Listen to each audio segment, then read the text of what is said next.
तो hello guys, ये कहानी है टोनी स्टार्क नाम के बहुत ही होशियार और अमीर आदमी की, जो कि काफ़ी जीनियस था। बचपन से ही उसने टेक्नोलॉजी की फील्ड में महारत हासिल कर दी थी।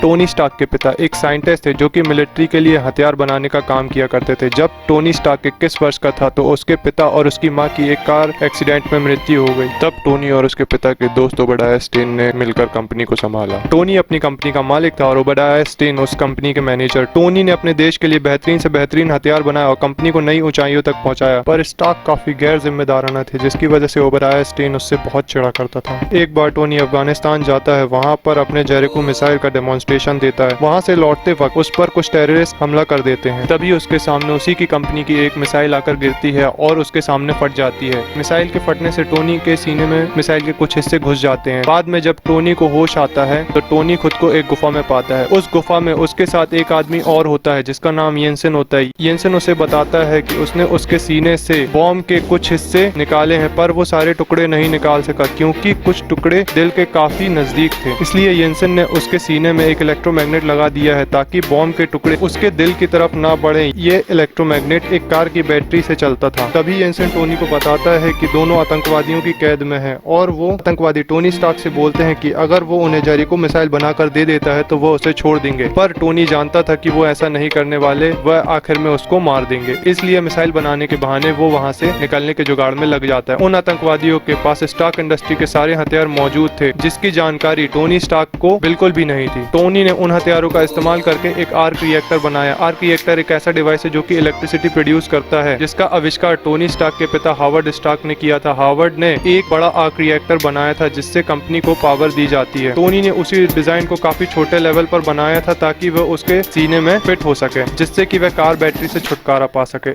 इस आर्क रिएक्टर में इतना पावर था कि इसके चेस्ट के इलेक्ट्रोमैग्नेट को सदियों तक चला सके, बल्कि वो इसका इस्तेमाल किसी बड़ी चीज के लिए करने वाला था। येंसेन के साथ मिलकर टोनी एक मैकेनिकल आर्मर बनाने की तैयारी करता है जिसे वो अपने आर्क रिएक्टर से पावर देता है। इस आर्मर की हेल्प से वो वहां से निकलना चाहता है। जब वो सूट बन रहा होता है तो वहां के लोगों को शक हो जाता है और सब हमला कर देते हैं, पर येंसेन टोनी को बचाने के लिए अपनी जान दांव पर लगा देता है। टोनी अपने सूट की मदद से कुछ आतंकवादियों को मार देता है और उनके कई हथियार भी तबाह कर देता है। फिर वो रेगिस्तान में आकर गिरता है और उसका सूट बिखर जाता है। जिसके बाद टोनी का दोस्त जेम्स रोड्स, जो कि एक मिलिट्री ऑफिसर है, वो टोनी को ढूंढकर उसे घर वापस ले जाता है। वापस आकर टोनी अनाउंस कर देता है कि अब कंपनी हथियार बनाना बंद कर देगी क्योंकि इन हथियारों का गलत इस्तेमाल किया जा रहा है। टोनी के इस फैसले से कंपनी के सभी लोग और ओबेडाया स्टेन काफी नाराज हो जाते हैं, पर टोनी कोई फर्क नहीं पड़ता और वो अपने फैसले पर अटल रहता है और वो वेपन मैन्युफैक्चरिंग की जगह आर्क रिएक्टर टेक्नोलॉजी पर फोकस करता है। यही नहीं, वह अपने आर्क रिएक्टर की टेक्नोलॉजी सबसे छुपा कर रखता है ताकि उसका गलत इस्तेमाल ना हो सके। फिर वो एक नया ज्यादा पावरफुल आर्क रिएक्टर बनाता है, उसे अपने चेस्ट में लगाता है। इसके बाद टोनी कई महीनों तक अपने घर में एक एडवांस आर्मर बनाता है जिससे वो अपने दुश्मनों से बच सके, जिसे वो अपने नए आर्क रिएक्टर से पावर देता है। कुछ समय बाद टोनी एक चैरिटी इवेंट में जाता है। वहां पर एक रिपोर्टर से पता चलता है कि उसके हथियार अभी भी आतंकवादियों को सप्लाई हो रहे हैं। उन हथियारों से आतंकवादी एक छोटे से गांव में जुल्म ढा रहे हैं। फिर टोनी अपना नया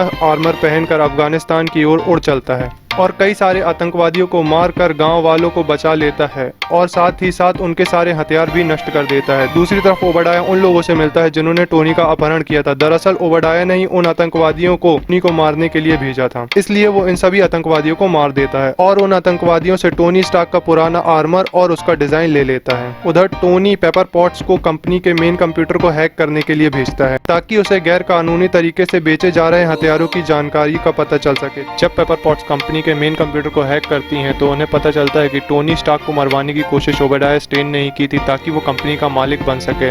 ये सब जानकारी पेपर पॉट्स एक पेन ड्राइव में कैद कर लेती है और ये सारी इंफॉर्मेशन एजेंट फिल कोल्सन को दे देती है। दूसरी तरफ ओबेडाया स्टेन, जो कि काफी गुस्से में रहता है, टोनी के पुराने सूट के डिजाइन से एक नया आर्मर बना लेता है, पर वह वो आर्क रिएक्टर नहीं बना पाता। इसलिए वो टोनी के घर जाकर उसे कुछ देर के लिए पैरालाइज करता है और उसके बाद उसका आर्क रिएक्टर छीन लेता है और उसे अपने सूट में लगाकर उसे चालू कर लेता है। फिर टोनी अपने पुराने आर्क रिएक्टर तक पहुंचता है और उसे अपने चेस्ट में लगा लेता है। ये पुराना आर्क रिएक्टर इतना अच्छा नहीं होता कि वह नए सूट को पावर दे सके। फिर भी टोनी टोनी अपना आर्मर पहनकर ओबेडाय को रोकने चला जाता है। सर पेपर पॉट शील्ड के एजेंट के साथ ओबेडाय स्टेन को गिरफ्तार करने के लिए जाती है, पर वो अपना सूट पहनकर उन पर हमला कर देता है। तभी टोनी वहां पहुंचकर ओबेडाय को रोकने की कोशिश करता है, पर उसके नए सूट में पुराना आर्क रिएक्टर होने की वजह से वो ओबेडाय के सामने कमजोर पड़ जाता है। इसलिए टोनी उसे अपनी कंपनी की छत पर ले जाता है, जहां पर वो बड़ा आर्क रिएक्टर लगा हुआ होता है, और वो पेपर की हेल्प से उस बड़े आर्क रिएक्टर को ओवरलोड कर देता है, जिसकी वजह से ओबेडाय स्टेन मारा जाता है।